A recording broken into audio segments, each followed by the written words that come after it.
I'm Vanessa Mitchell, 32, and 3 months ago, I was living every bride's dream planning my perfect June wedding to Ryan.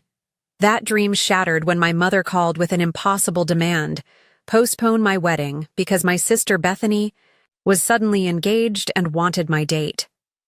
Your sister has always been more sensitive than you, Mom insisted.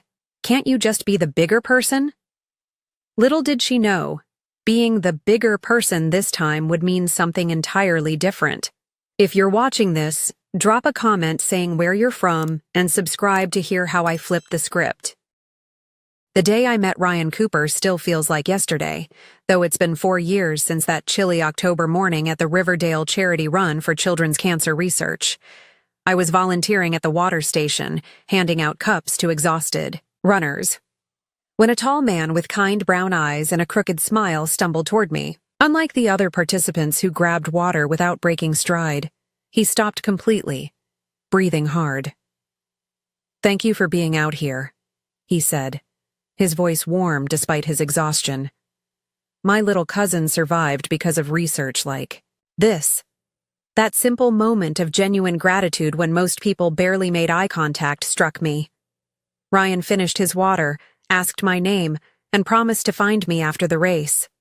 I didn't expect him to remember, but 2 hours later, there he was, showered and changed, asking if I'd join him for coffee. Our relationship blossomed naturally. Ryan was everything my family wasn't: attentive, validating, and genuinely interested in my thoughts and feelings. By our second anniversary, we were living together in a cozy apartment downtown, and last Christmas Eve, he proposed during a private dinner at the Summit, the restaurant where we'd had our first official date. He'd arranged for the chef to hide the ring in a custom dessert, and when I found it, I looked up to see Ryan already on one knee. "Vanessa Mitchell, you've made these past 3 years the happiest of my life. Would you make me the luckiest man alive by becoming my wife?" The joy I felt saying yes was indescribable. We spent that night calling friends and family, though my parents' response should have been my first warning. While my father offered a distracted congratulations, my mother's first question was, "What does Bethany think about this?" Bethany, my younger sister by 3 years, has always been the center of my parents' universe. Since childhood, our roles were clearly defined. She was the golden child. I was the responsible one expected to accommodate her needs and feelings. When we were kids, this meant Bethany got the new bike while I kept my old one because she'd be too disappointed otherwise. In high school, it meant my parents attended all of Bethany's average dance performances, but missed my debate team state championship because Bethany needed support more. My father, Gregory, occasionally showed signs of recognizing the imbalance. Once, after missing my college graduation because Bethany had a minor cold, he secretly sent me a generous gift card with a note saying, "Proud of you, kiddo." But these moments were rare, and he never stood up to my mother, Diana, who orchestrated the family dynamic with calculated precision. Ryan's family was refreshingly different. His mother, Susan, welcomed me with genuine warmth, and his father, Thomas, treated me with the same respect and interest he showed his own children. His younger brother, Michael, became like the brother I never had, and for the first time, I experienced what family support should feel like. When we began wedding planning, I was unprepared for how my family dynamics would infiltrate what should have been a joyous process. We found our dream venue at Willow Creek Gardens, a restored Victorian mansion with sprawling gardens and a glass-enclosed reception area that would be perfect for our June wedding. When I excitedly shared photos with my mother, her response was predictable. "It looks overpriced," she said dismissively. "Your cousin Martha got married at the Lakeview Hotel for half the price, and it was perfectly nice." Every decision became a battleground. When I chose a soft palette of sage green and blush pink, my mother suggested Bethany would know better about these things, and insisted I bring her dress shopping despite my sister's history of backhanded compliments about my appearance. When Ryan's parents generously offered to pay for the catering, my mother found ways to diminish their contribution, suggesting their chosen vendor was trying too hard to be fancy. Thankfully, my best friend Mackenzie provided the support my family couldn't. We'd been inseparable since freshman year of college, and she understood the family dynamic better than anyone. "Your mom has some serious issues, Van," she said during one post-planning session wine night. "Ryan's family is bending over backward to be helpful, and your mom acts like they're trying to hijack her event." The first serious warning sign came at our engagement dinner. I'd reserved a private room at an upscale restaurant, invited both families and our closest friends. Bethany arrived with Cameron, her boyfriend of only 8 months, a relationship I'd heard surprisingly little about. Throughout dinner, Bethany kept showcasing her left hand conspicuously, though no ring adorned her finger. "I absolutely love." "Oval diamonds," she announced to the table while looking pointedly at my round solitaire. "They're much more elegant and sophisticated." Cameron looked uncomfortable, but my mother beamed. "Bethany's always had exquisite taste," she agreed, before turning to Cameron. "Don't you think so?" The hidden message wasn't subtle. Bethany was ready for a ring, and it should outshine mine. Ryan noticed too, squeezing my hand under the table as my stomach tightened with familiar anxiety. The months following our engagement should have been filled with joy and anticipation. Instead, they became an obstacle course of small disappointments and confrontations as my family systematically undermined my wedding plans. The invitation list became the first battleground. Ryan and I had chosen an intimate venue with a maximum capacity of 150 guests, focusing on quality time with people who truly supported our relationship. When I shared our preliminary list with my mother, she immediately produced her own additional list of 43 people, distant relatives I barely knew, her bridge club friends, and several of my father's business associates. "Family is family," she insisted when I explained the venue limitations. "Your second cousin Irene would be heartbroken to be excluded, and the Thompsons have known you since you were a baby." I barely remembered the Thompsons, but arguing was futile. I reluctantly agreed to add 15 names, cutting into the space for Ryan's extended family and our mutual friends. The bridesmaid dress debacle came next. I'd selected elegant sage green gowns that complemented our venue's garden setting. Bethany, who I'd reluctantly asked to be a bridesmaid more out of obligation than desire, declared the color "makes me look jaundiced" and campaigned for bright coral instead, a color that would clash horribly with everything else. "Just let her have this one thing," my father suggested when I called to vent my frustration. "You know how she gets when she feels overlooked." The pattern continued with my family forgetting important planning meetings. They were 45 minutes late to our menu tasting, causing the chef to rush through options. My mother missed our appointment with the florist entirely, then criticized my selections because I wasn't included in the decision. When the venue coordinator scheduled our final walkthrough, my parents canceled the morning of, claiming they double-booked with Bethany's dental appointment. Meanwhile, Bethany's comments about marriage grew increasingly pointed. At every family gathering, she managed to mention Cameron's promising career and how they'd been discussing their future. My mother enthusiastically encouraged these conversations, often steering discussions away from my wedding to focus on Bethany's hypothetical one. The situation reached a breaking point during a family dinner 5 months before the wedding. We'd gathered at my parents' house for my father's birthday, and I'd hoped to finalize a few key details with my mother afterward. Instead, Bethany monopolized the entire evening with stories about her recent vacation with Cameron to Napa Valley. The vineyard owner said we were the most perfect couple he'd seen all season, she gushed, as my mother hung on every word. He even gave us a private tour of the estate and mentioned what a beautiful wedding venue it would make. My mother practically vibrated with excitement. "Did he give you his card? You should keep connections like that." Throughout dinner, I attempted to participate in the conversation, but my mother subtly steered attention back to Bethany at every turn.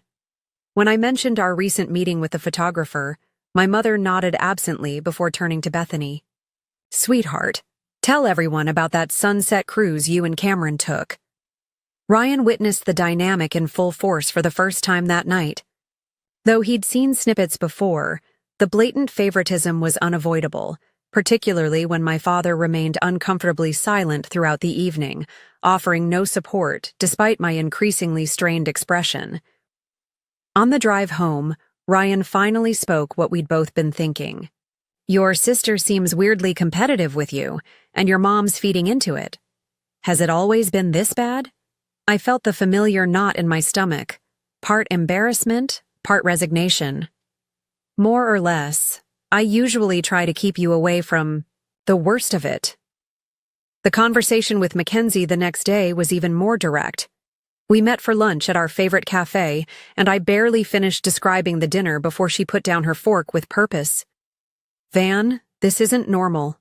Your family is treating your wedding like an inconvenience, and your sister acts like you've stolen her spotlight by getting engaged first. You need to set some boundaries before they ruin this entire experience for you." She was right, but years of conditioning made the thought of confrontation terrifying. Each time I considered standing firm, my mother's favorite phrase echoed in my mind. "If you were more accommodating like your sister, everything would be easier." The irony, of course, was that Bethany had never accommodated anyone in her life. She demanded and received, while I compromised and settled. But attempting to explain this dynamic to others made me sound jealous and petty, so I'd learned to minimize it, even to Ryan. As the wedding date approached, my excitement increasingly mingled with anxiety. Ryan's family noticed the change in my demeanor. His mother Susan pulled me aside after a Sunday dinner at their home. "Vanessa, dear, I hope you know that this wedding is about you and Ryan, not appeasing everyone else. Your happiness matters." Her words brought unexpected tears. To my eyes, the simple validation that my feelings mattered was so foreign coming from a mother figure that I didn't know how to respond. Ryan's family had become my sanctuary, the place where I felt valued without conditions or comparisons. If only I'd known how desperately I would need that sanctuary in the coming weeks. The bombshell dropped at Easter dinner. Ryan and I had joined my family at their home, bringing a homemade strawberry cheesecake and a bottle of my father's favorite whiskey. As we gathered around my mother's formally set dining table, Bethany arrived 40 minutes late, practically dragging a nervous-looking Cameron behind her. "Sorry we're late, everyone," she announced breathlessly, though her perfect makeup suggested no actual rushing had occurred. "We have the most exciting news and wanted to make a proper entrance." My stomach instantly clenched. I knew what was coming before she thrust her left hand forward, showcasing an enormous oval diamond that caught the light from every angle. "We're engaged!" Bethany squealed as my mother leapt from her chair with a cry of delight I'd never heard when Ryan proposed to me. She embraced Bethany, then Cameron, actual tears streaming down her face. "My baby girl is getting married!" she sobbed, while my father awkwardly patted Cameron's shoulder with a murmured, "Welcome to the family." Ryan squeezed my hand under the table, his expression neutral, but his eyes communicating volumes. The contrast between this reaction and the distracted, "That's nice, dear," that had greeted our engagement was impossible to ignore. As the meal progressed, Bethany detailed Cameron's elaborate proposal, which had apparently involved renting out a restaurant's rooftop and hiring a string quartet. My mother hung on every word, repeatedly exclaiming that she'd never heard of such a romantic proposal, despite sitting across from me and the man who'd proposed just months earlier. When Ryan politely mentioned we needed to finalize our wedding details soon, my mother waved dismissively. "You two have everything under control. Bethany will need all my attention now. First-time wedding planning is so overwhelming." The subtext was clear. My wedding had become the practice run, the opening act to Bethany's main event. Throughout dinner, Bethany made several comments about June being the perfect wedding month, and how she'd always dreamed of being a June bride, despite never having mentioned this preference before. The manipulation escalated in the following weeks. My mother began calling daily with subtle suggestions about my wedding decisions that always favored Bethany's newly articulated preferences. "Are you absolutely set on the Willow Creek Gardens?" Bethany mentioned it would be perfect for the vision she's always had. You're more practical. Wouldn't you prefer somewhere more sensible? When I reminded her we'd signed contracts and paid non-refundable deposits months ago, she sighed heavily. Well, I suppose that can't be helped, but perhaps you could at least consider a different color scheme?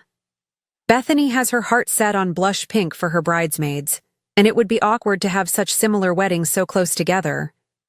The irony that Bethany had chosen her colors only after seeing mine wasn't lost on me, but I'd spent my life avoiding conflict with my family, and breaking that pattern felt impossible, even as resentment built. The vendor suggestions came next. The florist you chose mentioned she'd be perfect for Bethany's more elaborate vision.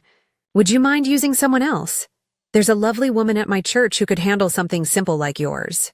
Each comparison subtly positioned Bethany's hypothetical wedding as more important, more sophisticated, more deserving of the best resources, despite the fact that she hadn't even set a date yet. The acceleration point came during a bridal salon appointment I'd scheduled to select my veil. Despite not inviting her, Bethany showed up to support me, though she spent most of the appointment trying on elaborate tiaras and veils, far more ornate than anything I'd consider. As I stood on the platform in my simple, elegant A-line dress, with a fingertip veil, Bethany circled me with a calculating expression. I think I might want Willow Creek too, she said casually. The gardens would be perfect for the vision I've always had. What date did you book again? Early June, right? The consultant caught my expression and tactfully suggested we take a break for refreshments. In the private lounge, I called Ryan, my hands shaking. She's going to try to take our venue, I whispered. I can feel it coming. That evening, my mother called. Her voice carried the faux casual tone that always preceded a demand. Vanessa, I've been thinking, since you and Bethany will both be planning weddings, wouldn't it make sense to share some of the resources? Maybe you could introduce her to your venue coordinator and other vendors. She's feeling overwhelmed and could use the head start. I gripped the phone tighter. Mom, my wedding is in 8 weeks. I can't split my vendor's attention right now. Her voice chilled immediately. You've always been so selfish when it comes to your sister. She's looking at the same venue, you know. They told her there's another June date the following weekend. Wouldn't it be lovely to have sister weddings just a week apart? The suggestion sent panic through me. Having Bethany's wedding immediately after mine would effectively erase any specialness from my day. It would become the rehearsal for her main event. When I expressed this concern to my father during a rare private lunch, he attempted his version of mediation. Your mother means well, he said weakly. Bethany has always been more emotionally fragile than you. She looks up to you, wants what you have. Can't you see it as a compliment? It wasn't a compliment. It was emotional theft. But articulating this to my conflict-avoidant father was pointless. By the time I got home, I was fighting tears of frustration. Ryan found me crying in our bedroom, wedding magazines scattered around me.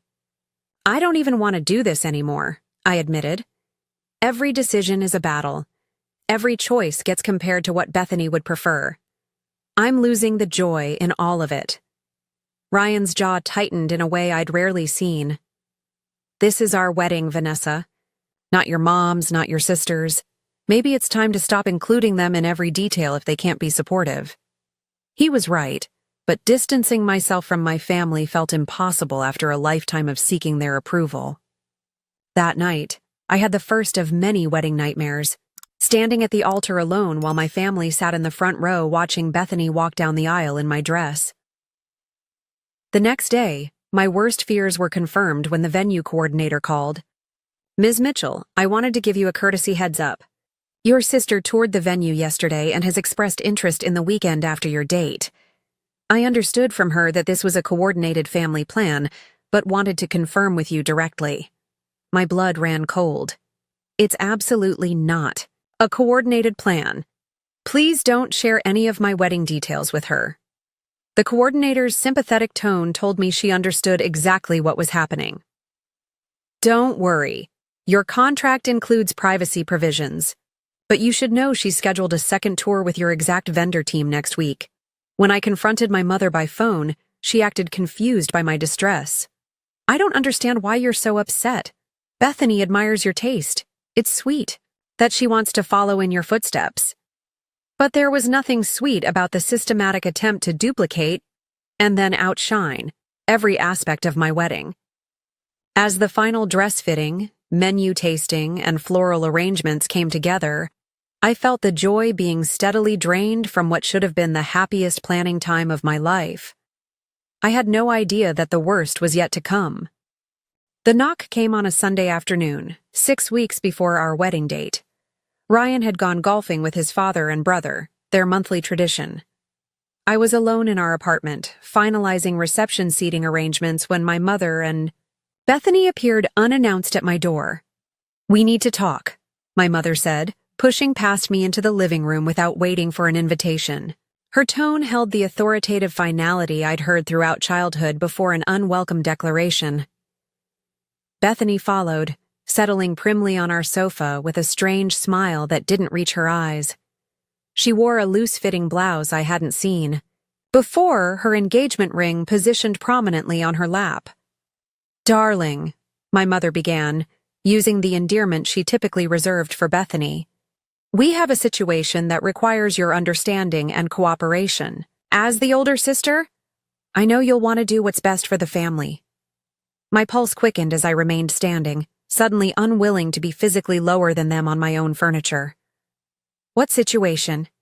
"Bethany and Cameron have decided they need to move their wedding timeline forward," my mother announced, glancing significantly at my sister. "They have special circumstances that make waiting inappropriate." Bethany placed a protective hand over her stomach, the gesture unmistakable. "We're expecting," she said with practiced modesty. "It's very early, but we want to be married before I start showing. Family values are so important to Cameron's parents." The calculated nature of the announcement wasn't lost on me. My sister had never expressed interest in children, had complained about her friends' babies, and had once declared motherhood a career killer. Yet here she sat, using an unplanned pregnancy as leverage. "Congratulations," I said automatically. "I'm sure you can find a beautiful venue for a quick ceremony. Many places have cancellations if you're flexible." My mother's expression hardened. "We've already discussed this as a family, Vanessa. The only appropriate solution is for you to postpone your wedding. Bethany needs the June date at Willow Creek for obvious reasons." She gestured vaguely toward Bethany's still flat stomach. "You and Ryan aren't in any rush. You can easily wait until fall or even next spring." The audacity momentarily robbed me of speech.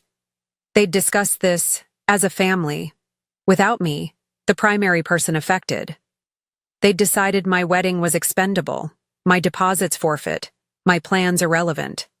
That's not happening. I finally managed. "We've paid thousands in non-refundable deposits. Our invitations are already mailed. Guests have booked flights." My mother dismissed these concerns with a wave. "People will understand once they know the circumstances. Your father and I will cover the financial losses within reason." Within reason meant whatever they decided was fair, which I knew from experience would be far less than the actual cost. But the money wasn't even the point. "This is my wedding," I said, my voice steadier than I felt.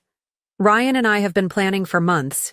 We're not changing our date." Bethany's practiced composure slipped, revealing the smirk I'd seen countless times throughout childhood whenever she'd successfully manipulated our parents. "You've always been the practical one, Vanessa. I need this more than you. A June wedding has been my dream since we were little girls playing dress-up." A lie. Bethany had declared weddings patriarchal nonsense throughout high school and college, changing her tune only when I became engaged. My mother leaned forward, her voice dropping to the guilt-inducing tone that had controlled me for decades. "Your sister is in a delicate condition. The stress of planning a rushed wedding could affect the baby. Is that what you want? To risk your niece or nephew because you're being stubborn about a date?" The manipulation was so transparent, it almost became funny. Almost. "I'm not changing my wedding date," I repeated, I'm sorry if that's inconvenient, but this date is important to Ryan and me. You've had my save the dates for months. This shouldn't be a surprise. My mother's expression shifted from manipulative to cold. It's just a date, Vanessa. You can have your wedding anytime. Your sister has special circumstances. Created circumstances, I corrected before I could stop myself. Circumstances that conveniently appeared after I planned my entire wedding. Bethany's eyes narrowed dangerously. Are you suggesting I got pregnant on purpose to steal your wedding date? That's delusional even for you. My phone buzzed with a text from my father. Please be reasonable about this wedding situation. Your mother explains everything. Your sister needs our support now. Of course he'd been briefed but wouldn't show up in person. He'd always dispatched my mother to deliver difficult messages while he maintained plausible deniability. Bethany stood, adjusting her blouse with exaggerated care. My wedding needs to be perfect. Yours is just about the marriage anyway, right? You're always saying how you don't care about the fancy details. Another manipulation. I'd never said any such thing, but she was rewriting history to serve her narrative. A familiar tactic. My mother rose too, her expression suggesting the matter was settled. Think about it overnight, but we'll need to contact the venue tomorrow to make the switch. I'm sure they'll be understanding given the circumstances. Something in me finally broke. The lifetime of acquiescence, of swallowing my needs to keep peace, of being the reasonable one while Bethany took whatever she wanted. I need you both to leave, I said quietly. My mother blinked in surprise. Excuse me? Leave my home now. I'm not changing my wedding date. I'm not giving up my venue, and I'm not having this conversation anymore. My mother's face reddened. I think you're being selfish. Maybe this is a sign you're not ready for marriage if you can't put family first. That final manipulation, questioning my readiness for marriage because I wouldn't surrender to their demands, was the breaking point. I walked to the door and held it open. Goodbye, Mom. Goodbye, Bethany. I'll let you know my decision tomorrow. After they left, I collapsed onto the couch, shaking with adrenaline and suppressed rage. I called Mackenzie, who arrived 20 minutes later with emergency ice cream and righteous anger on my behalf. Ryan returned shortly after, his relaxed post-golf expression instantly transforming to concern when he saw my face. I told them everything, the words tumbling out between sobs of frustration. They want us to cancel our wedding so Bethany can have our date. They actually expect me to call all our guests and say, "Sorry, my sister needs the spotlight more than I do." Ryan's expression darkened in a way I'd never seen. That's not happening. Not after everything we've invested, financially and emotionally. Mackenzie nodded fiercely. This is next-level manipulation, Van. If you give in on this, they'll control every aspect of your life with Ryan. Every holiday, every decision about future kids, everything. My phone continued buzzing throughout the evening. My mother, my father, even 2 aunts who'd clearly been enlisted to talk sense into me. I silenced it after reading my father's disappointed email. I've never seen your mother this upset. After everything we've done for you, this feels like a slap in the face. Everything they'd done for me. As if providing basic necessities during childhood was an ongoing debt I could never repay, except through lifetime compliance. The next morning, I called the therapist I'd been seeing sporadically. Dr. Matthews had been helping me process my family dynamics for over a year, though I'd always resisted her gentle suggestions that my parents' behavior was problematic. What they're asking isn't normal or reasonable, she said during our emergency session. This pattern of sacrificing your needs for Bethany's wants has been consistent throughout your life. The question is, do you want to carry this pattern into your marriage with Ryan? Put that way, the answer was obvious. No, I don't. Then this might be the moment to break the cycle. Not just for this wedding, but for your future. That evening, Ryan and I had the most important conversation of our relationship, sitting on our tiny balcony with cups of tea growing cold between us. I can't keep doing this, I admitted. Every important moment in my life has been overshadowed by Bethany's needs and my parents' expectations. I don't want our marriage to start that way. Ryan took my hands. Then let's take back our wedding.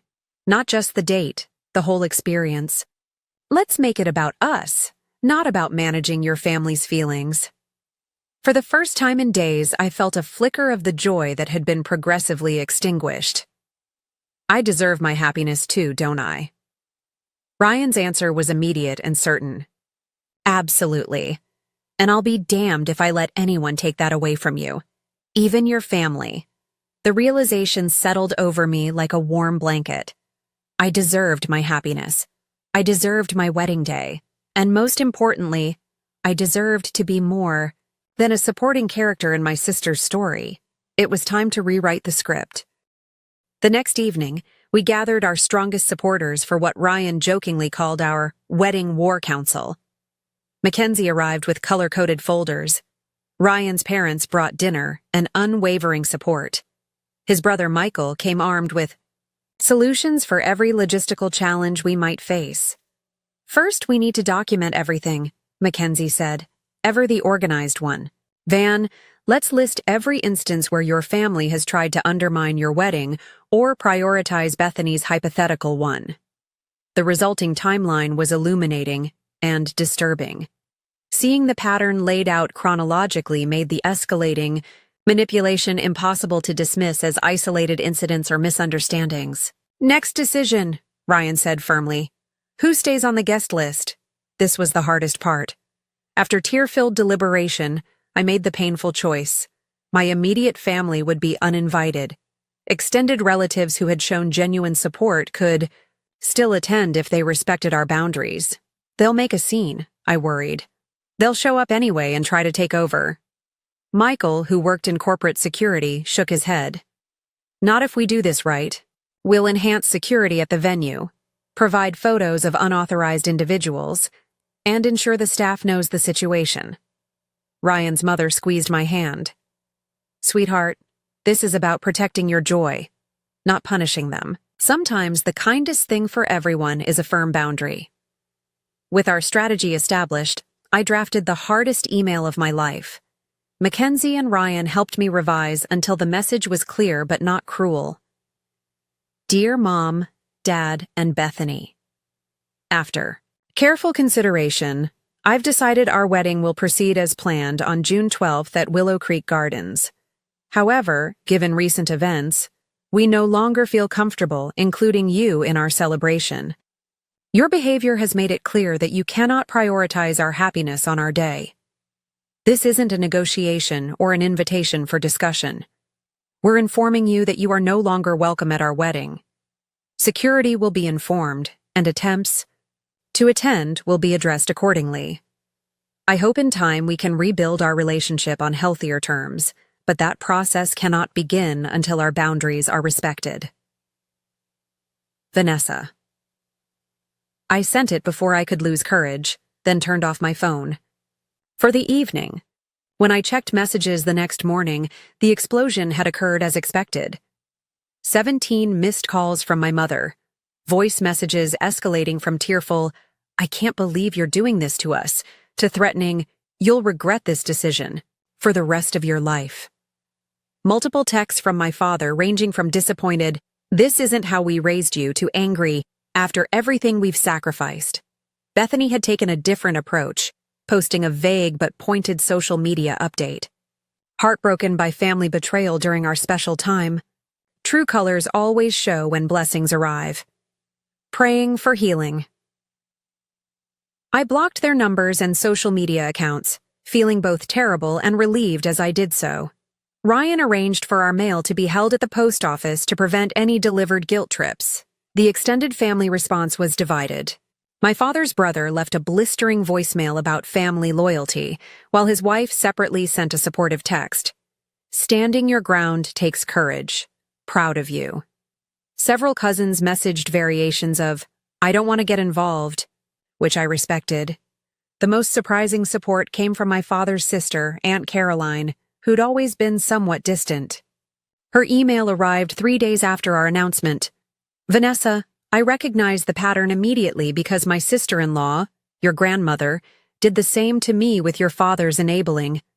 I've watched history repeat itself with you and Bethany. Breaking the cycle takes tremendous courage. I'm here if you need someone who understands exactly what you're facing. P.S. I'd still love to attend your wedding if the invitation stands. Her message brought tears of validation. I wasn't crazy. I wasn't overreacting. Someone else in the family saw the dynamic clearly.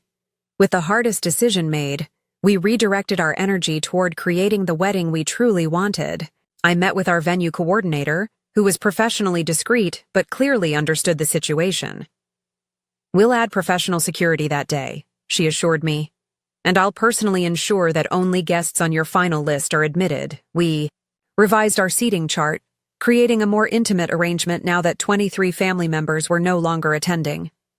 We added personalized elements that my mother had previously vetoed as too non-traditional, a memory table honoring Ryan's late grandparents, readings from our favorite books rather than conventional religious texts, a unity ceremony involving our closest friends.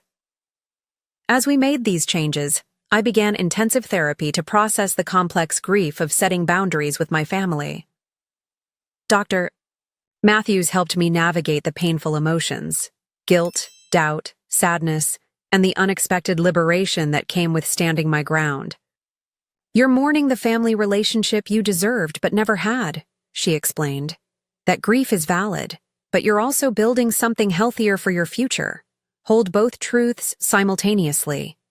We practiced responses for the inevitable, confrontations, preparing for every scenario from tearful apologies, unlikely, to public accusations, probable. Ryan attended some sessions, learning how to support me without taking control of my healing process. With each day that passed, my confidence grew. Friends commented on the change in my demeanor. I stood straighter, spoke more assertively, laughed more freely. The wedding details that had become burdensome under my family's scrutiny became joyful again as we reshaped them to truly reflect our relationship. A week before the wedding, the final manipulation attempts began. My mother left a tearful message with Ryan's mother, claiming I was mentally unwell and needed family intervention. My father called Ryan's father, suggesting this was all a terrible misunderstanding that could be resolved if Ryan would talk. Some sense into Vanessa. Most disturbing were the messages from various relatives warning us that my mother and Bethany were discussing showing up anyway to force a reconciliation, believing I would never cause a scene on my wedding day. They didn't understand how much I had changed. The Vanessa who would sacrifice her happiness to avoid conflict was gone. In her place stood a woman who recognized her worth and was prepared to protect her joy, even from those who should have been its greatest champions. The night before our wedding, as we finalized security arrangements and confirmed contingency plans, Ryan pulled me close. Are you okay with all this? We can still elope if this is too much pressure. I shook my head, suddenly certain. I've spent my life accommodating their feelings. Tomorrow is about ours. I want to stand in front of the people who genuinely support us and make these promises. I won't let them take that away. He kissed my forehead. Then that's exactly what we'll do. Wedding mornings are supposed to be chaotic in the best way.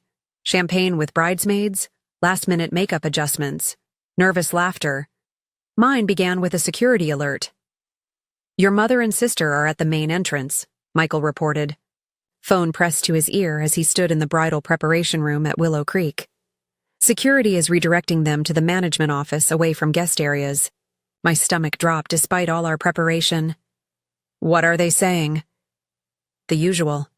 Family emergency, misunderstanding, need to speak with you immediately. The venue manager is handling it professionally. Ryan's dad is there as backup. Mackenzie squeezed my hand as anxiety threatened to overtake me. Remember our plan, she whispered. This is your day. They don't get to hijack it.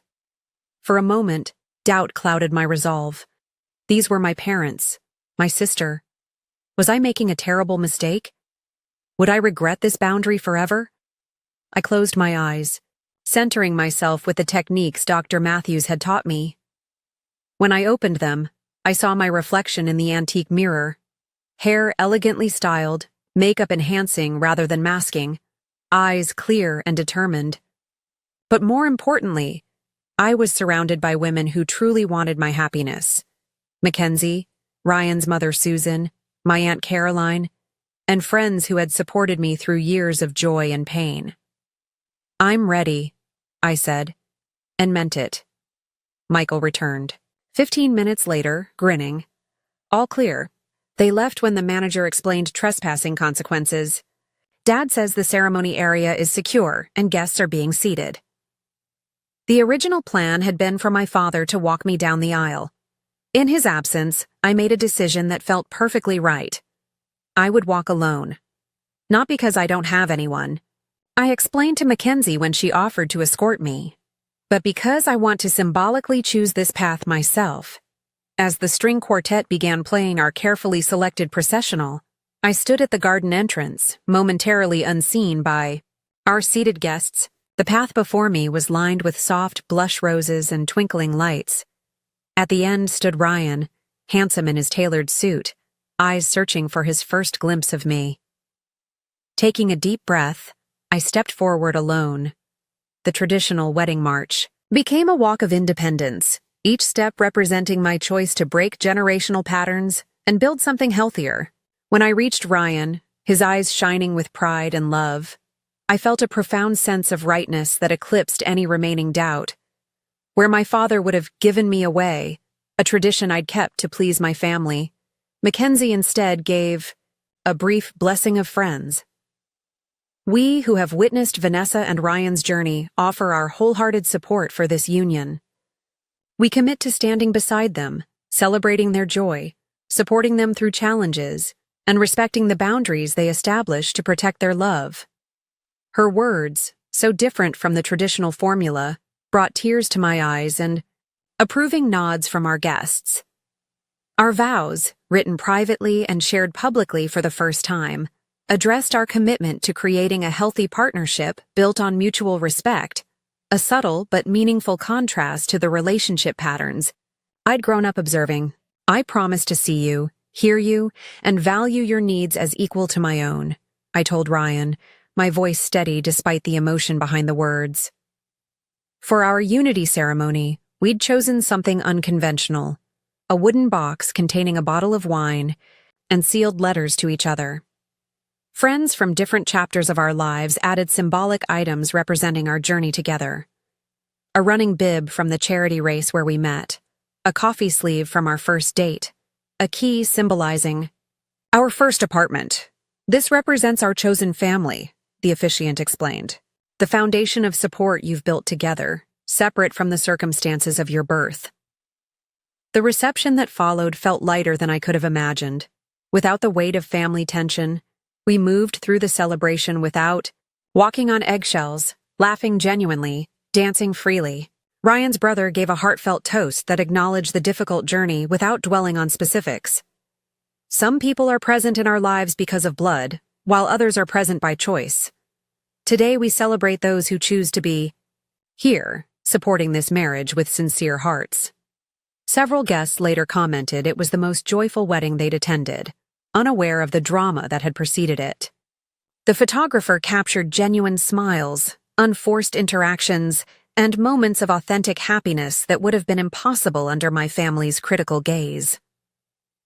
The social media aftermath began the following morning as we departed for our honeymoon. Though I'd blocked my immediate family, mutual connections ensured I heard about their responses. My mother had commented on a relative's congratulatory post. "Some celebrations are bittersweet when manipulated by outside influences. Praying for healing." Bethany, never one to be overshadowed, announced her exact wedding date, conveniently scheduled 3 weeks after ours at a different, but similarly elegant venue. Her post emphasized her genuine family values and commitment to including loved ones despite differences. The contrast between their passive-aggressive jabs and the genuine celebration surrounding our wedding couldn't have been clearer. Several relatives who had witnessed both the wedding and my family's behavior privately messaged support, some admitting they'd seen the unhealthy dynamics for years but hadn't known how to address them. Our 2-week honeymoon in Costa Rica became a sanctuary. We agreed to a digital detox from family drama, focusing instead on building the foundation of our marriage. Between rainforest hikes and beachside conversations, we processed the emotional complexity of the wedding and established how we would handle family interactions moving forward. "We're a team now," Ryan reminded me as we watched the sunset from our private veranda. "Any decisions about your family are our decisions. You're not facing this alone anymore." When we returned home, the shift in my life extended beyond family boundaries. Colleagues commented on my new confidence in meetings. Friends noted I expressed opinions more readily instead of deferring to others. Ryan's family created new traditions that incorporated me fully, without the competitive undercurrent I'd grown accustomed to with Bethany. Most tellingly, several extended family members declined Bethany's wedding invitation, privately telling me they'd recognized the manipulation, tactics, and couldn't in good conscience participate. "Your courage opened my eyes," my cousin Jennifer admitted over coffee. "I always felt something was off but couldn't name it. Seeing you draw that line helped me understand what healthy boundaries look like." As the months passed, I discovered that breaking generational patterns wasn't just possible, it was necessary for genuine happiness. And though the road was harder than I'd imagined, I never once regretted reclaiming my wedding day. 1 year later, Ryan and I celebrated our first anniversary with a quiet dinner at home, reflecting on how much had changed. Our marriage had grown stronger through honest communication and unified boundaries. The limited, carefully managed contact we maintained with my family remained challenging, but was no longer all-consuming.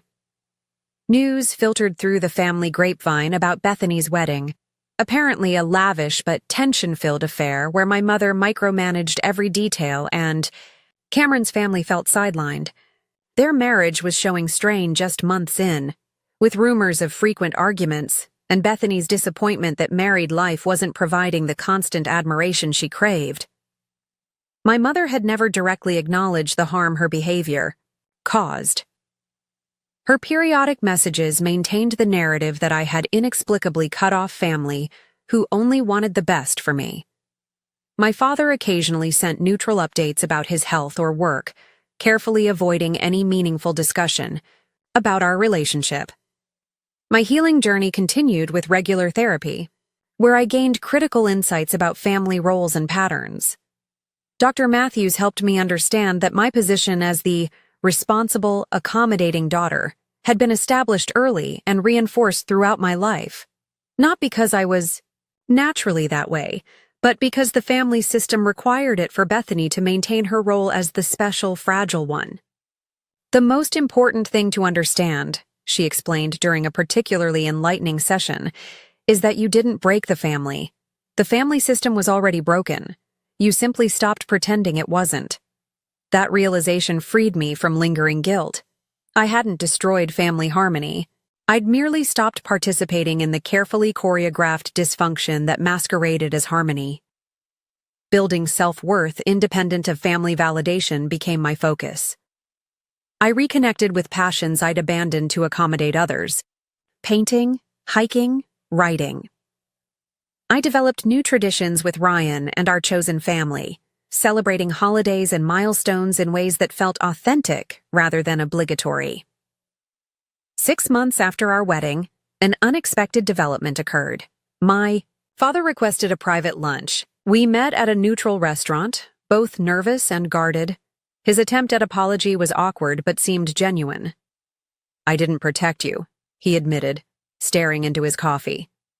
"I took the path of least resistance with your mother, and you paid the price. I'm not asking for immediate forgiveness. I just wanted you to know I see it now." It wasn't a perfect reconciliation, but it was a start. We began meeting monthly, carefully avoiding topics that would violate my boundaries. He never pushed for full family reunification, seeming to understand that my relationship with my mother and sister would require much more significant changes on their part. Several relatives began building separate relationships with me, independent of larger family gatherings. My Aunt Caroline became a surrogate mother figure, sharing wisdom from her own experience with similar family dynamics. Two cousins made efforts to know Ryan and me as a couple, inviting us to smaller gatherings where we felt comfortable and respected. The most surprising olive branch came that Christmas, a carefully worded card from my mother suggesting she was ready to move forward. Reading between the lines revealed the familiar strings attached. Her willingness to reconcile depended on my willingness to forget rather than address the past. I responded with kindness but firmness, explaining that moving forward required acknowledging what happened. Her lack of response confirmed she wasn't truly ready for an authentic relationship, a disappointing but important confirmation that my boundaries remained necessary.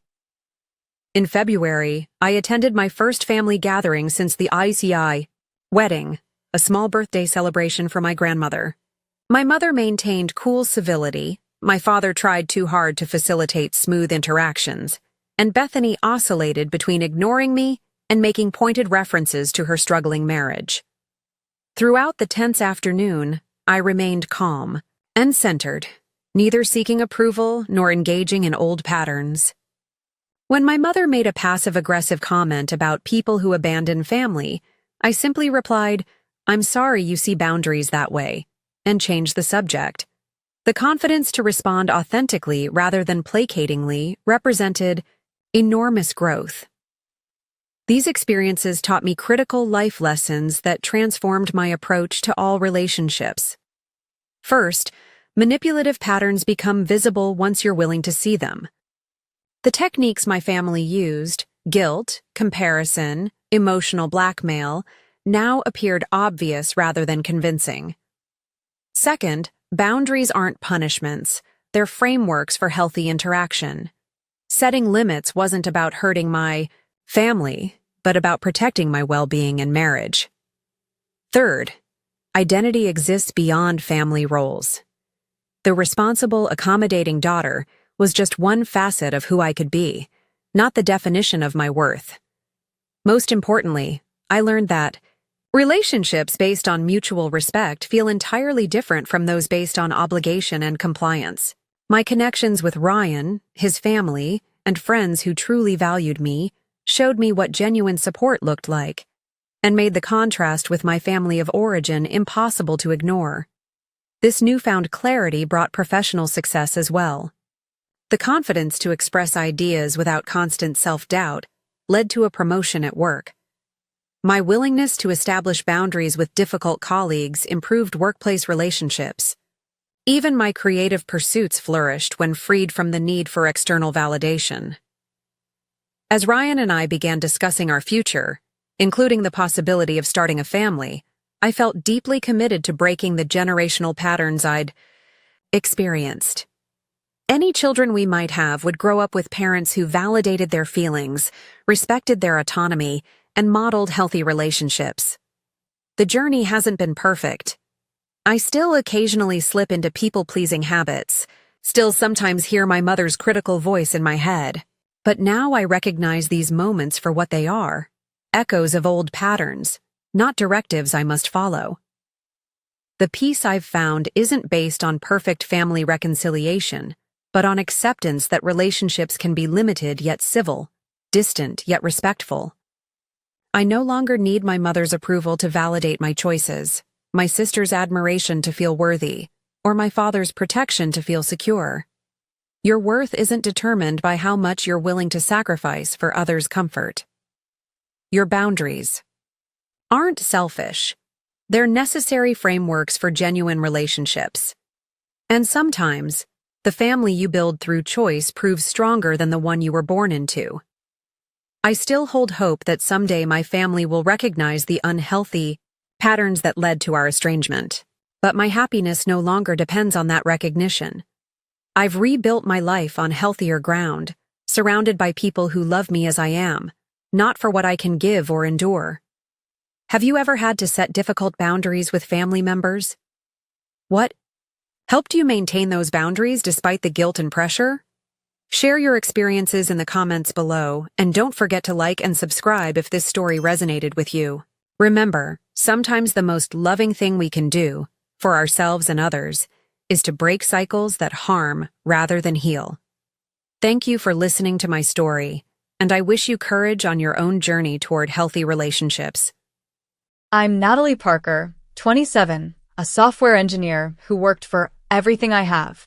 My sister Victoria, 25, still in her third graduate program, just got a Bentley from our parents. A $200,000 Bentley Continental GT, while I drive a Toyota I saved 3 years for. She needs this car, and you earn your own, Mom said with that dismissive wave. Dad wouldn't even look me in the eye. It's always been this way, but they don't know what I've discovered about Victoria's perfect life. Soon, they'll get a call that changes everything. Before I dive into this wild story about family favoritism gone wrong, let me know where you're watching from in the comments. Have you ever felt like the less favored child? Hit that like button if you can relate, and subscribe to catch more shocking family drama stories. Trust me, you'll want to see how this one unfolds. Growing up with Victoria always felt like living in a shadow. From our earliest childhood memories, the pattern was clear. I was the responsible one, while Victoria was the special one, who needed extra attention, extra care, extra everything. Our parents never said it outright, but their actions spoke volumes. When I was 12 and Victoria was 10, Mom and Dad established the routine of me babysitting my sister whenever they went out. Not only was I never compensated for this responsibility, but I was also lectured extensively if Victoria complained about anything during their absence. She's sensitive, Mom would explain, as if I wasn't. The stark contrast between our birthday celebrations still stings when I think about it. My 16th birthday was acknowledged with a small family dinner and a practical gift, SAT prep books. 2 years later, Victoria's Sweet 16 featured a rented venue, professional DJ, catered food, and a designer dress that cost more than my entire wardrobe. Dad explained the discrepancy with a casual, "You were always more low-key, Natalie." Perhaps the most painful memory was when my parents missed my high school graduation. I was valedictorian, scheduled to give a speech I'd worked on for weeks. The night before, Victoria announced her dance recital had been rescheduled to the same time.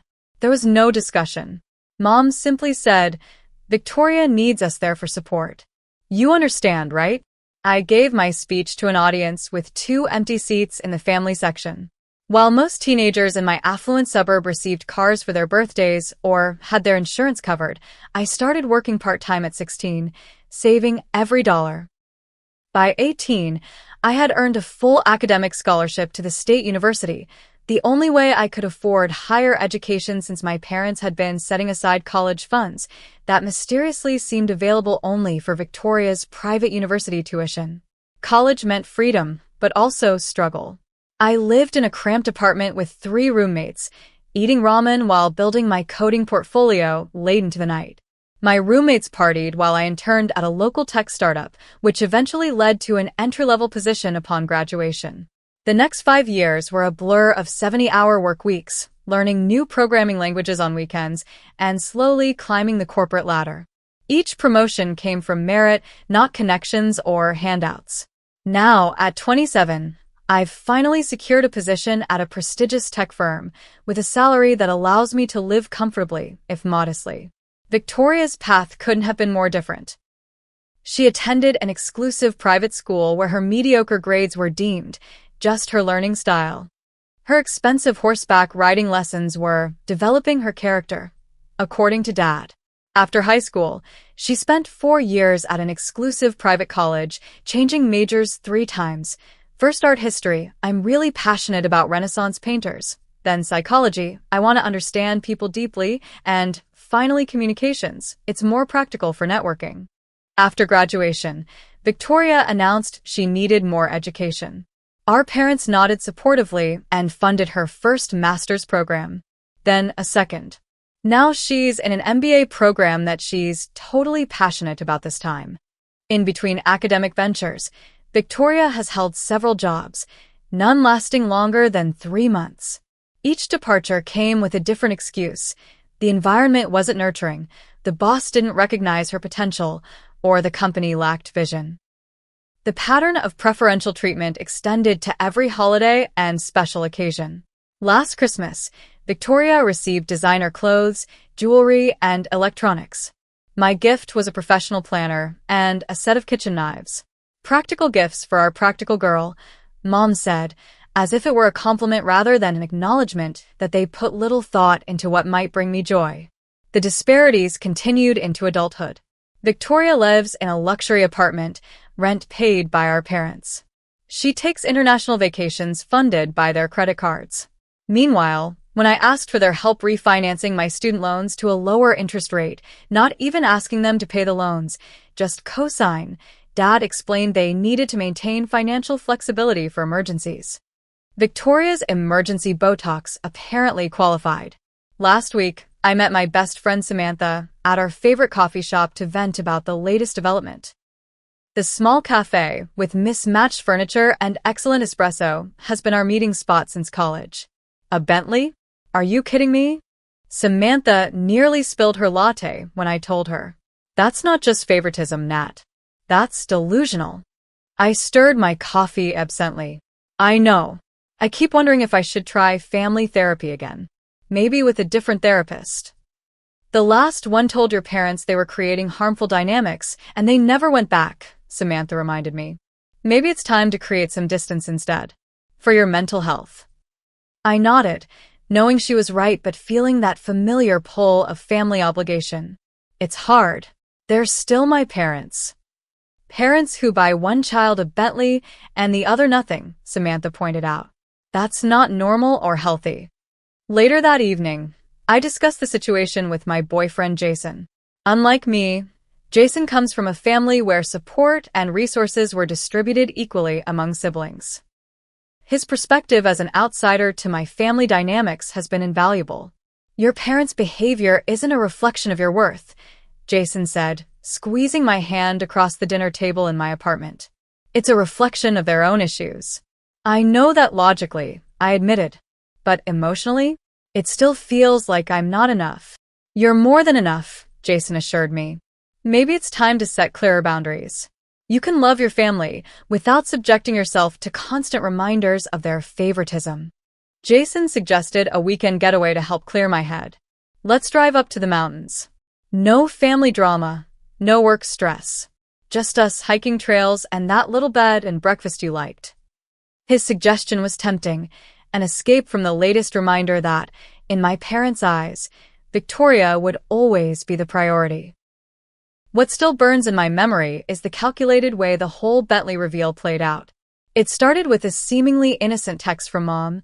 Family dinner this Friday. Dad's grilling steaks. Nothing unusual there. Our monthly family dinners had been a tradition since I moved out. When I arrived at my parents' suburban home, Victoria's smirk should have been my first clue.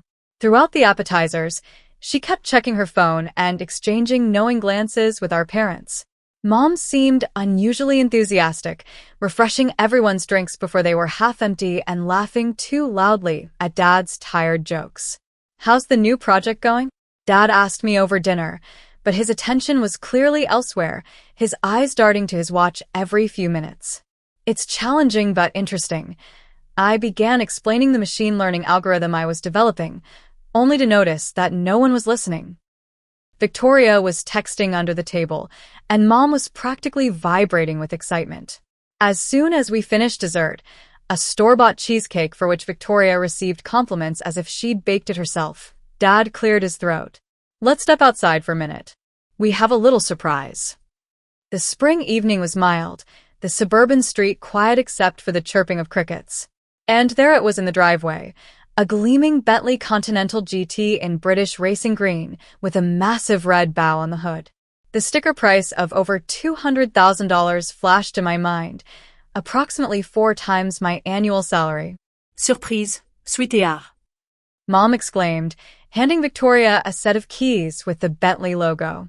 We know how hard you've been working on your MBA. Victoria's reaction was theatrical, gasping with her hands over her mouth, then jumping up and down before hugging our parents. Oh my God. I can't believe it. It's exactly what I wanted. How did you know? Dad beamed with pride. Only the best for our girl. This will make the right impression when you're meeting with business contacts. I stood frozen, my nails digging into my palms as I maintained a neutral expression. The contrast was impossible to ignore. Victoria's hard work on a degree she hadn't completed versus my years of actual professional accomplishments that had never warranted even a fraction of this recognition.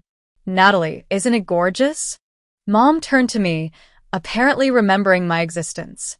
It's certainly expensive, I managed, my voice steady despite the lump in my throat. That's when Mom delivered the line that would echo in my head for days. Victoria needs this car for her career networking, and you earn your own way. You've always been so independent. She gave that dismissive wave I'd seen thousands of times, the gesture that minimized my feelings while simultaneously praising me for not having needs. Dad couldn't even look me in the eye, suddenly very interested in explaining the car's horsepower specifications to Victoria, who clearly didn't care about anything beyond the luxury brand name. Take your sister for a spin, Mom suggested, but Victoria was already sliding into the driver's seat. Rain check. I promised to meet some classmates to celebrate our project grade. Victoria lied smoothly. We all knew there was no project, no classmates waiting. I made my excuses shortly after, claiming an early meeting the next day. The drive home in my Toyota Corolla, a reliable car I'd saved for 3 years to purchase, was a blur of streetlights and swallowed tears. Entering my modest one-bedroom apartment was when the dam finally broke. The contrast between my life and Victoria's had never been so stark. My furniture was a mix of IKEA and Facebook Marketplace finds. My splurge was a decent coffee maker and a comfortable mattress. Meanwhile, Victoria's apartment featured designer furniture, a wine fridge, and now a parking space that would hold a Bentley. I sank to the floor, back against the door, and finally let the tears flow. My body shook with sobs as years of maintained composure crumbled. I'd worked so hard for my education, my career, my independence, always believing that eventually my parents would see my value. The Bentley wasn't just a car, it was confirmation that nothing I achieved would ever be enough. After 20 minutes of crying, I pulled out old photo albums, searching for evidence that there had been a time when things were equal. Had I misremembered my childhood? Was I exaggerating the disparities? But the photographic evidence only confirmed my memories. Victoria center stage at family events, my parents gazing adoringly at her while I stood slightly apart, often literally in the background. I called Jason, my voice still thick with tears. They bought her a Bentley. 30 minutes later, he was at my door with takeout from my favorite Thai restaurant and a patient ear. As we sat on my worn couch, I poured out decades of hurt. It's not even about the car, I explained, pushing rice around my plate. It's what it represents. They've never seen me, Jason. Never valued my accomplishments or supported my dreams the way they do hers. That sounds like emotional abuse, Jason said quietly. Consistent favoritism is a form of neglect toward the other child. The crazy thing is, I still want their approval, I admitted. How pathetic is that? Jason took my hand. It's not pathetic. It's human. We all want our parents' love and recognition. As painful as the Bentley incident was, it also opened my eyes to something concerning.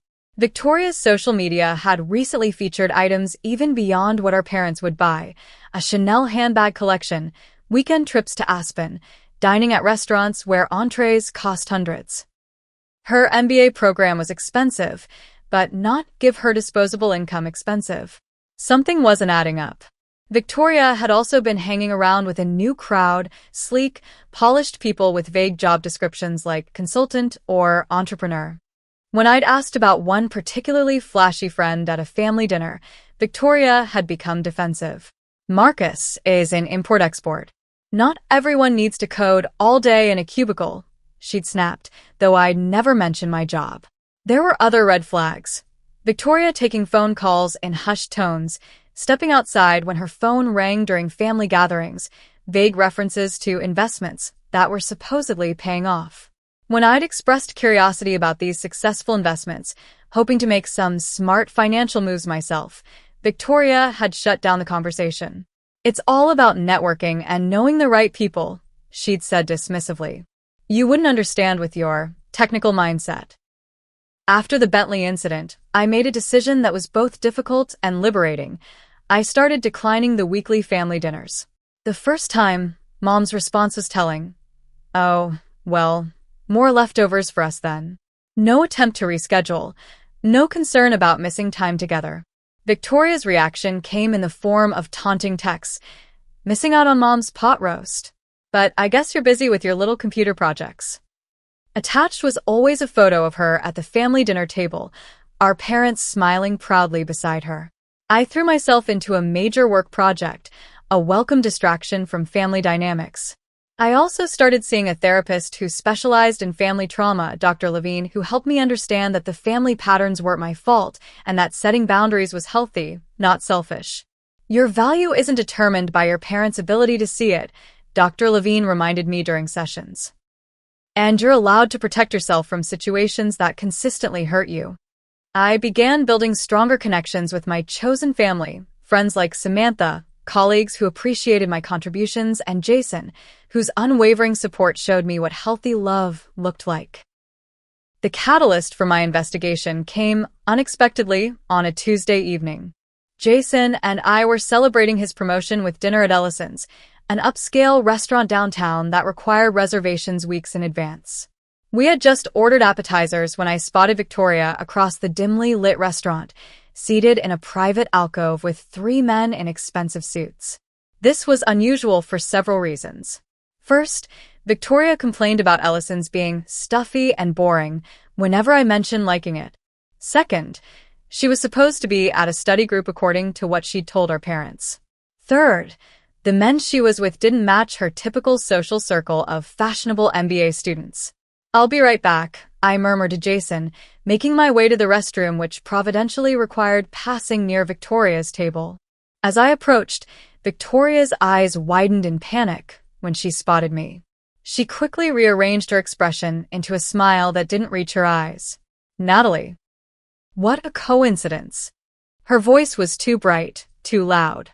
I smiled pleasantly. "Just having dinner with Jason. Are these classmates from your MBA program?" I directed the question to the table generally. The oldest man, with salt and pepper hair and a tailored suit that screamed money, gave me a calculating look. "Business associates. Victoria is helping us with some logistics." Before I could ask for clarification, Victoria stood abruptly. "Let me walk you to the restroom, sis. Catch up a bit." Once we were out of earshot, Victoria's friendly facade vanished. "What are you doing here?" she hissed. "Eating dinner, like normal people do at restaurants," I replied calmly. "Who are those men?" Networking contact. Some of us have to build connections to succeed, not just stare at screens all day. I was about to respond when I heard one of the men at Victoria's table say clearly, "The deliveries need to be coordinated better. We need clean money by Friday." Victoria noticed my expression and practically pushed me toward the restroom. "Don't spy on my business meetings. It's pathetic how jealous you are of my success." As I returned to Jason, my mind was racing. Victoria's lifestyle had always been extravagant thanks to our parents, but lately, it had escalated beyond even their generosity. The Chanel bags, the front-row concert tickets, the weekend trips to luxury resorts, it all added up to far more than what our parents provided, and certainly more than an MBA student with no job should be able to afford. "You look like you've seen a ghost," Jason commented as I slid back into my seat. "Not a ghost. Just my sister with some very interesting business associates discussing clean money." That night, I couldn't sleep. At 3 a.m., I opened my laptop and began what would become a methodical investigation. I created a spreadsheet listing Victoria's known income sources, our parents' allowance, against her visible expenses based on social media posts and family conversations. The discrepancy was significant and growing. I'm not proud of my next move, but concern outweighed my ethical qualms. Using skills I developed for cybersecurity projects at work, I located Victoria's digital footprint across platforms. She wasn't particularly careful with her online security, using the same password, our childhood dog's name plus her birth year, for multiple accounts. What I discovered was troubling. Victoria had a second Instagram account where she posted more freely, showing parties with those same business associates, stacks of cash displayed casually on hotel beds, and cryptic captions about making moves and the hustle paying off. More concerning was evidence that Victoria had a second phone, bills for which occasionally appeared in our parents' mail that I'd seen while visiting. This level of operational security seemed extreme for an MBA student.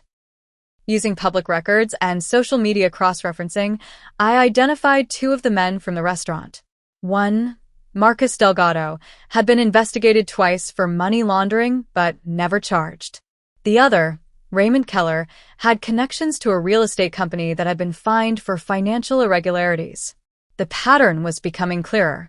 Victoria's travel schedule, which she documented extensively online, corresponded with cash deposits into an account she'd opened 6 months ago. The cities she visited for MBA networking events were the same cities where Delgado and Keller had property holdings or business interests. As the evidence mounted, I faced a moral dilemma that kept me awake night after night. Victoria was my sister, despite our complicated relationship. Did family loyalty require me to confront her privately first? What if our parents were somehow involved or at risk? What if Victoria was being manipulated or threatened? I met Samantha at our coffee shop to talk through my concerns. If what you suspect is true, this is serious criminal activity, Samantha said, keeping her voice low despite the cafe's ambient noise. Money laundering carries heavy penalties. I know, I sighed, turning my coffee cup in circles. But she's still my sister. And our parents could be implicated if she's using their information or accounts. What's your evidence beyond the restaurant conversation and social media posts? Samantha asked, always the practical one. It's circumstantial right now, I admitted, but compelling when you see the pattern. Maybe talk to someone with legal background before making any decisions? Samantha suggested. Your old professor, Dr. Harrison, taught white-collar crime law, right? That afternoon, I met with Dr. Harrison under the guise of seeking career advice.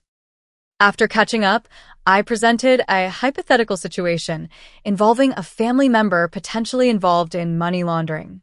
Hypothetically speaking, Dr. Harrison said with a knowing look, your first loyalty should be to the law and to protecting innocent parties who might be harmed. Family dynamics complicate things, but financial crimes aren't victimless. And if parents might be unwittingly involved, all the more reason to address it before they face legal consequences for someone else's actions. Dr. Harrison's eyes were kind but serious.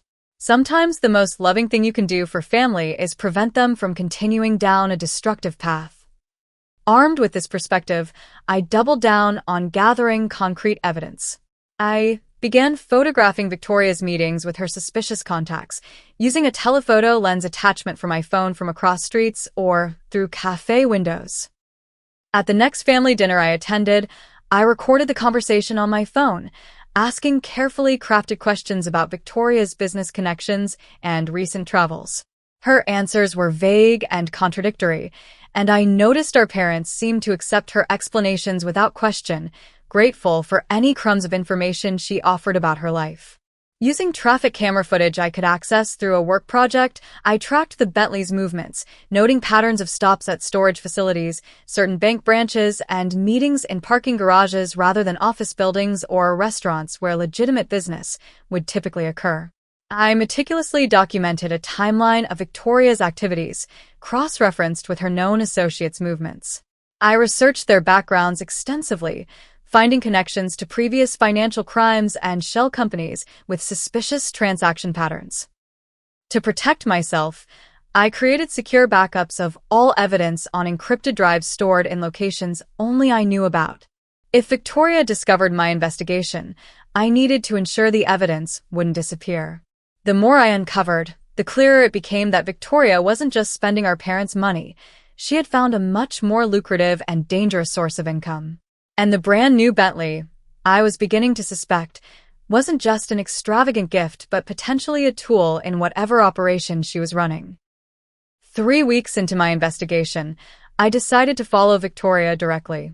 On a Wednesday evening, when she had told our parents she was attending a networking mixer, I parked near her apartment and waited. At 8:37 p.m., the Bentley emerged from the garage, Victoria behind the wheel wearing dark sunglasses despite the evening hour. I maintained a careful distance, thankful for my nondescript Toyota that wouldn't stand out in traffic. Victoria drove to an industrial area on the outskirts of the city, eventually pulling into the parking garage of an office building that appeared mostly empty at this hour. Parking across the street, I used my phone's camera zoom to watch as Victoria met with Marcus Delgado and another man I didn't recognize. They popped the Bentley's trunk, and the unknown man placed a duffel bag inside. The exchange took less than 3 minutes before Victoria was driving away again. Her next stop was even more concerning. She parked behind an upscale hotel and entered through a service entrance. 20 minutes later, she emerged without the duffel bag, but carrying a sleek briefcase that hadn't been with her before. When Victoria stopped at a gas station, I seized the opportunity to get closer. Pretending to check air in my tires at the adjacent pump, I glimpsed inside the Bentley's window. The briefcase lay open on the passenger seat, revealing stacks of cash that Victoria was casually counting, seemingly unconcerned about being observed in the well-lit station. I ducked down when Victoria looked up, narrowly avoiding discovery. She closed the briefcase, refueled the Bentley, and drove directly home, unaware of my continued surveillance. The next day, I texted Victoria, "Need to talk. A coffee at your place this afternoon?" To my surprise, she agreed readily. Victoria's luxury apartment was exactly as I expected. Minimalist, expensive furniture, abstract art that matched her Instagram aesthetic, and the subtle scent of a candle that probably cost more than my monthly grocery budget. "Nice place," I commented, accepting the artisanal coffee she offered. "Business must be good." Victoria's smile didn't reach her eyes. "What do you want to talk about, Natalie?" "I have plans later." I decided on a direct approach. "I saw you at Ellison's last week with some interesting business associates, and I couldn't help overhearing something about clean money." The change in Victoria's demeanor was immediate.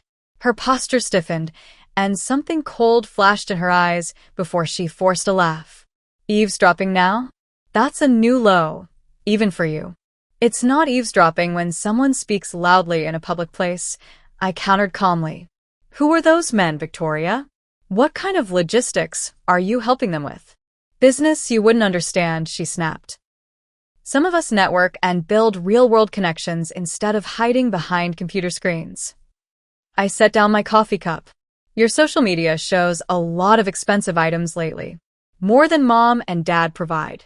More than any student without a job should have." Victoria's laugh was brittle. "You've always been jealous of me. Always wanted what I have. It's pathetic, really. Mom and dad see it too. Why do you think they prefer spending time with me?" The barb stung, but I pressed on. "I'm concerned about what you're involved in. If it's something illegal." "You know nothing about my life," Victoria interrupted, her voice rising. "You just can't stand that I'm successful, that I have connections and opportunities. You sit in judgment with your boring job and your boring apartment and your boring boyfriend, thinking you're somehow better because you earn everything." As I stood to leave, Victoria blocked my path. "If you're investigating me, it stops now. You have no idea who you're dealing with or what I'm capable of." "Is that a threat?" I asked quietly. Victoria's smile was chilling. "Just sisterly advice.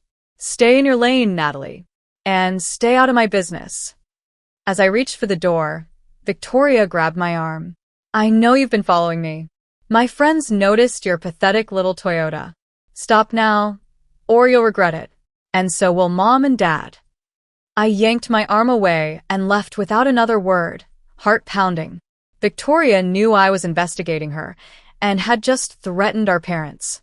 This was escalating faster than I'd anticipated. 2 days later, when I knew Victoria had a class according to her school schedule, I made a decision I never thought I'd make. Using the spare key our parents had given me for emergencies, while Victoria had a key to their house just because, I entered Victoria's apartment. The place was immaculate as always, looking more like a hotel suite than a lived-in home. I searched methodically, careful to leave everything exactly as I found it. In the bedroom closet, behind a row of designer shoes, I discovered a hidden panel that slid open to reveal a small safe. My heart raced as I considered my options. Breaking into the safe would cross a legal line I wasn't comfortable with. But as I examined the closet more carefully, I noticed a small notebook tucked between sweaters on a high shelf. The notebook contained what appeared to be a ledger: dates, locations, amounts, and initials. One entry caught my eye immediately. Beast G Transport, 50K, clean for MD. The date corresponded with the day after Victoria received the Bentley Continental GT. Beneath the notebook was a manila envelope containing photographs, Victoria with various men including Marcus Delgado, all posed in front of different luxury cars. On the back of each photo was a figure, presumably the value of the vehicle, and an address. My hands trembling, I used my phone to photograph every page of the notebook and the contents of the envelope before replacing everything exactly as I'd found it. In the kitchen, I discovered another crucial piece of evidence: a burner phone charging on a hidden outlet behind the refrigerator. I didn't touch it, but photographed it in place. As I carefully locked up and left the apartment, the full picture was becoming devastatingly clear. Victoria wasn't just spending money from questionable sources. She was actively participating in a money laundering operation. The Bentley wasn't just a status symbol, it was a tool for transporting cash or other valuables, chosen specifically because its luxury status meant it was less likely to be stopped by police. Back in my apartment, I analyzed the evidence methodically. The scheme was surprisingly simple. Victoria used her clean social image and our parents' respectable reputation as cover while transporting large amounts of cash. The money would then be cleaned through a series of transactions involving luxury goods, real estate, or other high-value items that could later be sold with apparently legitimate provenance. The MBA program provided perfect cover for her meetings with criminal associates. Any gathering could be explained away as networking or study groups. Her constant travel for business conferences allowed her to make deliveries and pickups across state lines. Most disturbing was the evidence that Victoria had accessed our parents' financial information. Among the photographed documents was a copy of our parents' investment portfolio statements, with certain stocks highlighted, likely targets for moving money through their legitimate accounts to further obscure its origins. This wasn't just about Victoria anymore. Our parents could face serious legal consequences if their accounts or identities were being used in this scheme, even unknowingly. If Victoria was using the Bentley, registered in our father's name, to transport illicit cash, he could be implicated in criminal conspiracy. The seriousness of the situation demanded action beyond my initial hesitation. That evening, I used a secure VPN and anonymous email service to contact the FBI's Financial Crimes Division, providing a summary of my findings without identifying myself or Victoria. I included just enough verifiable details to establish credibility while indicating I had more evidence I could provide once I received a secure contact method. Within 24 hours, I received a response from Detective Sarah Matthews, who provided a secure communication channel and requested a meeting. After verifying her credentials, I agreed to meet at a public library the following day. The morning after my meeting with Detective Matthews, my phone exploded with notifications. Victoria had somehow discovered the extent of my knowledge. Perhaps she had surveillance equipment in her apartment I hadn't detected, or maybe one of her associates had seen me meeting with a detective. The messages escalated quickly from accusatory, "Going through my things?" Real mature, to threatening, "You have no idea what you've gotten yourself into," to explicitly dangerous. People who interfere with business tend to have accidents. The final message chilled me to the bone. "Hope mom and dad have good insurance. Would be a shame if something happened to their house while you're playing detective." I immediately forwarded the messages to Detective Matthews, who advised me to continue normal activities while they accelerated their investigation. "We've been tracking Delgado for months," she explained. "Your evidence connects several cases we've been building." The next day, while I was at work, I received a call from HR asking me to come to the security office immediately. When I arrived, the head of security showed me footage from the parking garage. Victoria attempting to break into my car and, when unsuccessful, slashing my tires and scratching Snitch into the paint. "Do you know this person?" he asked with concern. "Unfortunately, yes. That's my sister. We're having a disagreement." The security team took the incident seriously, escorting me to my car and arranging for a tow service. As I waited for the tow truck, Victoria called from an unknown number. "That was just a warning," she said without preamble. "Stop what you're doing or things get worse. I've reported you for theft to the police, told them you stole jewelry from my apartment." "Victoria, you need help?" I said quietly. "This isn't going to end well." "It's already over," she laughed. "I've arranged for some incriminating evidence to be found in your apartment." My friends are very thorough. I immediately called Detective Matthews, who dispatched officers to my apartment and arranged for me to give a formal statement. While at the police station, Victoria made her most desperate move yet. She showed up at my workplace, demanding access to my computer. Security footage later showed her screaming at the receptionist, claiming she needed to retrieve family photos from my workstation. When denied access, she became belligerent, eventually being escorted out by security. Her behavior was captured clearly on multiple cameras, showing a woman unraveling as her criminal enterprise was threatened. That evening, Detective Matthews called with an update. "We're moving on this tomorrow. Based on your evidence and our existing investigation, we've obtained warrants for Victoria and her associates. We'll need you to confirm a few final details." I spent hours at the FBI field office, reviewing evidence and planning the operation. Victoria had arranged for a major delivery the following evening, exactly the opportunity law enforcement needed. The sting operation was set for 7 p.m. at an upscale shopping center where Victoria was scheduled to meet with Marcus Delgado and 2 other associates. Undercover officers would be positioned throughout the area, with plainclothes detectives monitoring all exits. I watched from a surveillance van as Victoria arrived in the Bentley, parking near the service entrance as predicted. She emerged looking perfectly composed in designer clothes, carrying a large designer shopping bag that appeared empty, likely meant to transport cash after the exchange. Delgado arrived minutes later, followed by the other associates. As they converged near Victoria's car, Detective Matthews gave the signal. Officers moved in from all directions, announcing themselves as federal agents. What happened next stunned even the experienced officers. Victoria dropped the shopping bag and sprinted for the Bentley, managing to start the engine before officers reached her. She accelerated recklessly, nearly hitting 2 agents as she crashed through a parking barrier. The high-speed chase that followed lasted 17 minutes, with Victoria weaving through traffic at dangerous speeds, ultimately ending when she attempted to take an exit ramp too quickly. The Bentley spun out, crashing into a guardrail. Victoria was extracted from the vehicle unharmed but hysterical, screaming about her constitutional rights and demanding her one phone call. That phone call went to our parents.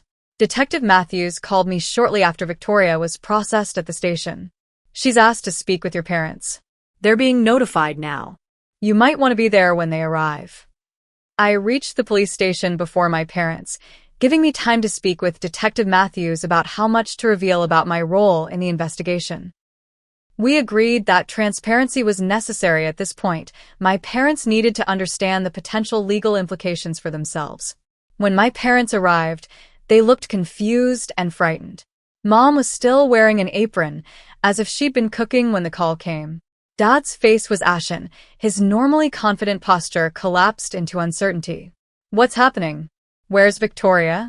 Mom demanded of the desk sergeant before noticing me in the waiting area. "Natalie? Why are you here? What's going on?" Detective Matthews introduced herself and led us to a private conference room. "Your daughter Victoria has been arrested in connection with a money laundering operation we've been investigating for several months." "There's been a mistake," Dad insisted immediately. "Victoria is a graduate student. She doesn't know anything about money laundering." "Mr. Parker, we have substantial evidence," Detective Matthews replied gently but firmly, "including documentation found in the Bentley connecting her to known financial criminals." "The Bentley? Mom's voice rose an octave. That was a gift. For her career, networking. Mrs. Parker, that vehicle has been used to transport large sums of illicit cash. We found over $100,000 in a hidden compartment installed in the trunk. My parents turned to me, confusion and the beginning of anger in their expressions. Did you know about this? Dad demanded. I took a deep breath. I discovered it. I'm the one who alerted authorities. The look of betrayal on their faces was immediate. You turned in your own sister? Mom whispered. She was involving you. I explained, my voice steady despite my churning emotions. She was using Dad's identity for some transactions. The Bentley is registered in your name. If she'd been caught without my warning to authorities, you could have been implicated. My parents were allowed to see Victoria briefly before her formal charging. When they emerged from the interview room, the shock on their faces told me Victoria had likely tried to manipulate them with her version of events. Victoria says you've always been jealous, Mom said accusingly as we stood in the hallway. That you made up these allegations because you couldn't stand her success. Let's sit down, Detective Matthews suggested, guiding us back to the conference room where she methodically presented the evidence. Photographs, financial records, Victoria's ledger, communications with known criminals, and surveillance footage of Victoria making exchanges.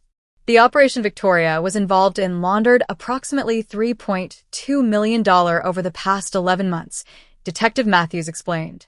The Bentley was purchased specifically because luxury vehicles attract less attention at certain border crossings and checkpoints. Dad's face crumpled as the reality set in.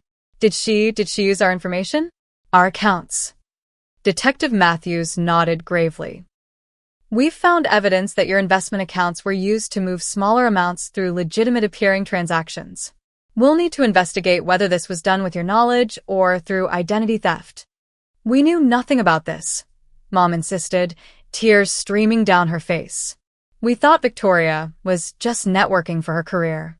The good news, Detective Matthews said gently, is that Natalie's early warning gave us time to document that you were likely unwitting participants.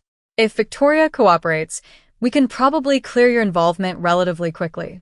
Victoria was brought into the conference room in handcuffs for a formal family confrontation. Gone was the polished, confident sister I knew.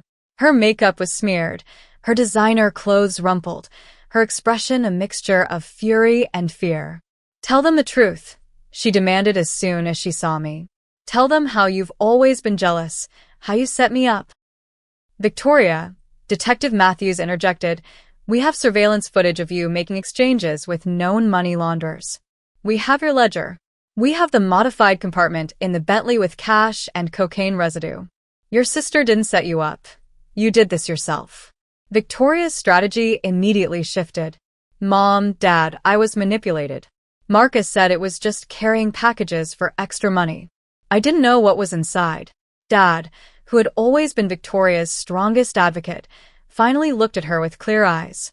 The detective showed us your notebook, Victoria, with dates going back almost a year. This wasn't a mistake or manipulation. Victoria's composure cracked entirely. Fine. Yes, I moved money, but it's not like anyone got hurt. It was just cash.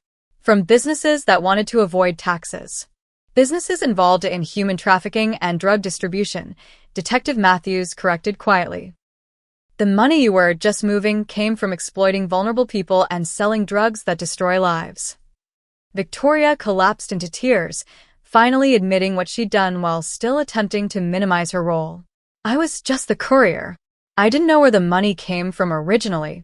As Victoria was led back to her cell, my parents sat in stunned silence. The family dynamics had shifted irrevocably in the space of a few hours. The golden child was revealed to be a criminal, and the independent daughter they'd taken for granted had protected them from potential prosecution. Detective Matthews outlined the next steps. Victoria faced multiple federal charges including money laundering, conspiracy, and potentially drug trafficking. Given the evidence and her cooperation level, she was looking at a minimum of 5 years in prison. My parents' accounts would be frozen temporarily while investigators determined their level of involvement, but my testimony about their likely innocence would help expedite clearing their names. As we left the police station well past midnight, my father looked suddenly aged, leaning heavily on my mother for support. "We need to get a lawyer," he murmured. "For Victoria. And for us." In the parking lot, Mom turned to me with tears in her eyes. "Why didn't you come to us first, before going to the police? Would you have believed me?" I asked quietly. "If I told you your perfect Victoria was a criminal?" Her silence was answer enough. The days following Victoria's arrest were a blur of legal consultations, media inquiries, and emotional reckonings. My parents returned home from the police station to find reporters already camped outside their house, alerted by police scanner enthusiasts who had heard the arrest of a woman in a Bentley described on the radio. Victoria was denied bail, deemed a flight risk due to her international connections and the discovery of a go-bag in her apartment containing cash, a fake passport, and prepaid credit cards. The district attorney was pursuing maximum charges, using Victoria as leverage to get to the larger criminal organization. My parents' home was searched thoroughly by federal agents. Though they were treated respectfully, the experience was traumatizing, watching strangers go through their personal belongings, knowing they were looking for evidence that might implicate them in their daughter's crimes. I took emergency leave from work, splitting my time between legal meetings and supporting my shell-shocked parents. The family attorney, Mr. Brennan, who had previously handled only real estate transactions and wills, quickly acknowledged we needed specialized help. "This is federal criminal territory," he explained during our first meeting. "You need someone who specializes in white-collar crime." He recommended Catherine Alvarez, a former federal prosecutor who now defended clients in similar cases. Her retainer was steep, $50,000 up front, leading to the first of many financial reckonings. "We'll have to sell some investments," Dad said quietly as we left Ms. Alvarez's office. The irony wasn't lost on any of us. The same investments they couldn't liquidate to help with my student loans were now being sold to defend Victoria. Within days, my parents' social circle began to contract. Friends who had been fixtures at their dinner parties for decades suddenly had scheduling conflicts. Neighbors crossed the street to avoid conversation. Dad's golf buddies found reasons to reschedule their standing tea time. 25 years in this community, Mom said bitterly, watching through the window as a longtime friend pretended not to see her wave. "All it takes is one scandal, and they scatter like roaches when the light comes on." The financial impact was immediate and severe. Beyond the legal fees, my parents discovered their accounts would remain frozen for weeks during the investigation. Victoria had indeed used their personal information to open several accounts that had processed hundreds of thousands in suspicious transactions. "We'll have to sell the house," Dad announced one evening, looking around the spacious suburban home where I'd grown up.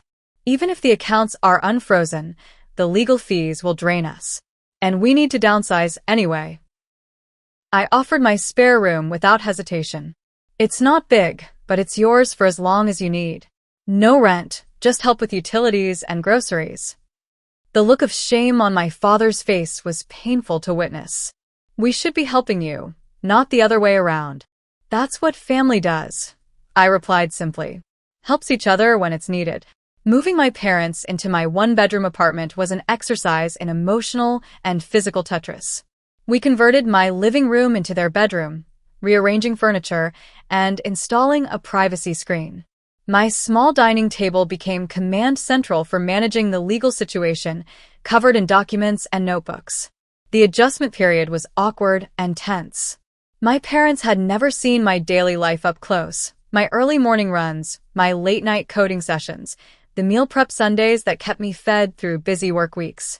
They seemed surprised by the discipline and organization of my routine. "You cook all your meals for the week in one day?" Mom asked, watching me portion vegetable curry into containers. "It saves time and money," I explained, "and ensures I eat properly even during crunch periods at work." Mom looked thoughtful. "I could help with that. Cooking is something I can actually do." It was the first time she'd offered to contribute something meaningful, and I accepted gratefully. Small moments like these began to bridge the chasm between us. Dad found the adjustment harder. After decades as the family provider and decision-maker, he struggled with his new dependence. I often found him staring blankly at the wall, lost in thought. I kept thinking about what you said, he admitted one evening as we sat on my small balcony. About whether we would have believed you if you'd come to us about Victoria first.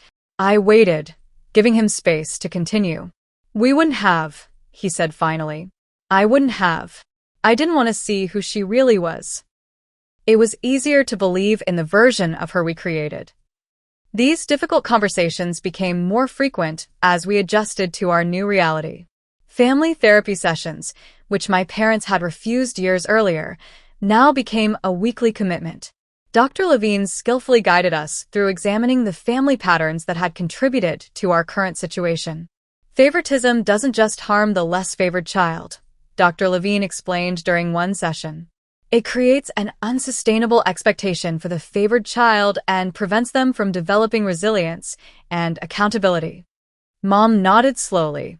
We thought we were supporting Victoria's potential, but we were really just teaching her that she didn't have to earn anything.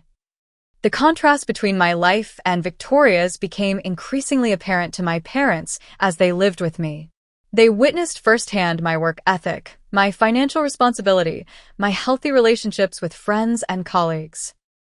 The independent daughter who can take care of herself narrative began to transform into recognition of my strength and resilience. Victoria, meanwhile, was struggling to adjust to her new reality. Her initial strategy of denial and blame gradually gave way to bargaining as the evidence against her mounted. Her attorney negotiated a plea deal in exchange for information about the larger operation, reducing her potential sentence from 15 years to 7, with possibility of parole after 5. Our first visit to see Victoria in detention was tense and emotional. She'd lost weight, her designer clothes replaced by a standard-issue jumpsuit, her perfect manicure grown out. But most striking was the absence of the superior attitude she'd always worn like armor. I didn't think it would go this far, she said, her voice small. Marcus said it was just moving money. Easy work for good pay. You knew it was illegal, Dad said, his voice gentle but firm. You had to know. Victoria nodded, tears streaming down her face. I liked the lifestyle, the respect. People treated me differently when I had money and connections. People who abandoned you the minute you were arrested, Mom pointed out. For the first time in our lives, I saw Victoria without pretense. The carefully constructed image had crumbled, revealing a deeply insecure person who had used external validation and material possessions to fill an internal void. I'm sorry, Victoria said, looking directly at me for the first time. For everything. Not just this. For years of being awful to you. The apology was unexpected and imperfect, but it felt like the first honest communication we'd ever had. Over the following weeks, we established a new family routine. Dad came out of retirement, taking a consulting position with his former company to help rebuild their finances. Mom began volunteering at a community center, finding purpose in helping families in crisis. We took turns visiting Victoria, bringing approved books and letters from the few friends who had remained loyal. My relationship with Jason deepened through the crisis. He showed extraordinary patience and support, helping my parents move, joining us for therapy sessions when invited, and providing a sense of normalcy during chaotic times. Your family is part of who you are, he said when I apologized for the disruption to our lives. I'm not just here for the easy parts. The final resolution of the legal situation came 3 months after Victoria's arrest. My parents were officially cleared of knowingly participating in any criminal activity, though they faced significant financial penalties for the negligent oversight of their accounts. The unfrozen accounts revealed the full extent of the damage, nearly $300,000 loss to legal fees, fines, and taxes on the illegitimate transactions. The family home sold quickly but below market value due to the circumstances. My parents purchased a modest 2-bedroom condo with the proceeds, accepting the dramatic downsizing with surprising grace. It's liberating in a way, Mom admitted as we unpacked boxes in their new home. All those things we thought we needed, they were just things. As we settled into our new reality, I noticed subtle but significant changes in how my parents treated me. Dad asked my advice on financial decisions, valuing my analytical approach. Mom began acknowledging my achievements, attending a work award ceremony where I received recognition for a major project. The material inequality that had defined our family dynamic for decades had been forcibly balanced by circumstances. But more important was the emotional rebalancing, the recognition that success isn't measured by possessions or status, but by integrity, resilience, and genuine connections. 1 year after Victoria's arrest, much had changed in all our lives. Victoria was serving her reduced sentence at a minimum security facility, having provided substantial assistance to prosecutors that led to the dismantling of a major money laundering network. Her cooperation and good behavior made her eligible for educational programs within the prison system. Her letters home showed a person I barely recognized, reflective, humble, and increasingly self-aware. She joined a prison therapy group and was confronting the narcissistic tendencies that had driven her choices. The therapist here says I used external validation to avoid dealing with my insecurities, she wrote in one letter.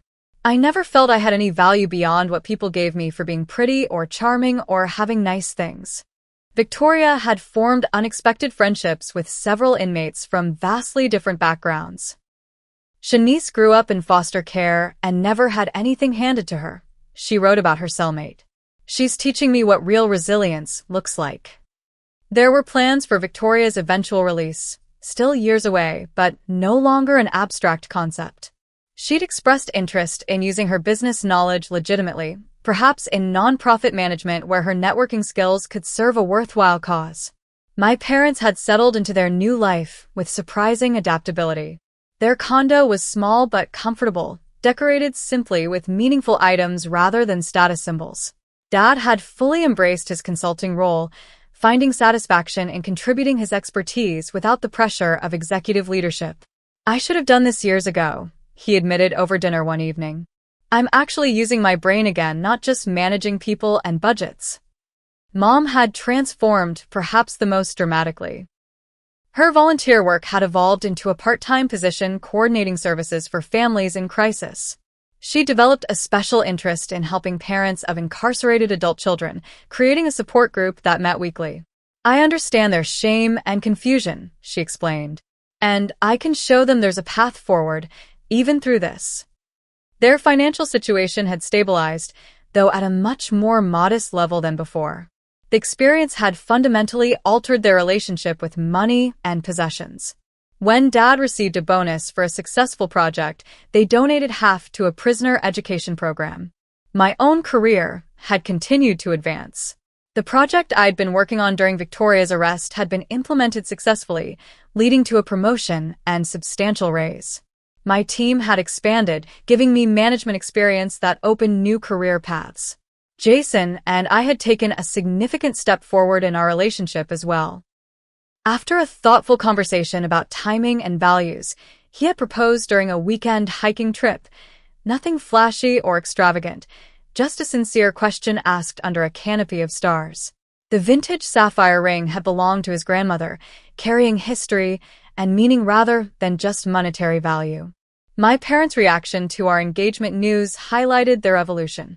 Instead of asking about ring size or cost, as they might have with Victoria in the past, they asked about her hopes for the future and offered to help in practical ways, like addressing invitations or coordinating with vendors. More meaningful than any material changes were the new family dynamics we were carefully building. We'd established family meetings where honest communication was the priority, a radical departure from the surface-level interactions and hidden resentments of the past. Difficult topics were no longer avoided but addressed directly and compassionately. Our prison visits to Victoria had become more natural, less fraught with tension. She showed genuine interest in our lives, asking questions and listening to the answers rather than redirecting conversation to herself. There was tentative planning for her eventual reintegration, with realistic expectations and clear boundaries. Most striking was the newfound equality in how my parents treated both daughters. They celebrated my achievements without comparison and supported Victoria's rehabilitation without enabling. Birthday and holiday gifts were thoughtful rather than extravagant, focused on meaning rather than monetary value. One Sunday evening, as we finished a simple family dinner in my parents' condo, Dad raised his glass in an impromptu toast. To lessons learned the hard way, he said, his voice thick with emotion. And to the daughter, who always saw clearly, even when we couldn't.